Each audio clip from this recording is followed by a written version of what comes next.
How to fix Lanschot app won't let me log in. It's a very simple and an easy process, so let's jump into the video. So the issue might arise due to the connectivity issue.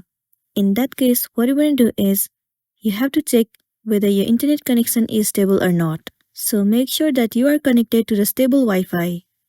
Once your connection is stable enough, the next thing you want to do is head over to your app store. Here in the source bar, you have to search for Lanschot. Move into this app. Right here, instead of open, if it shows the option of update, then your application is not up to date, and it might be one of the reasons that you are facing this issue. If that's the case, then tap on update and update your application to the latest version. Once you have the latest version of the app, the next thing you want to do is head over to the settings of a device. Move into general. Head over to iPhone storage. In this page, search for the application Lanschot or Belligan. Once you find it, head over to it. You will be landing on this page. Right here, tap on Offload App. Once again, click on Offload App. Offloading app means clearing the cache and the storage of the application.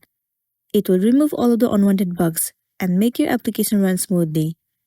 It might also fix the issue that you have been facing, and then you'll be good to go. But if you are still facing the issue, then what you want to do is simply uninstall the application and reinstall it again. Reinstalling the app will definitely fix your issue, and then you'll be good to go. So that's all for today, and this is simply how you can fix Lanschot app won't let me log in. Make sure to smash the like button and consider subscribing if you found this video helpful. And if you have any queries, you can drop it down in the comment section below. We'll see you in the next one.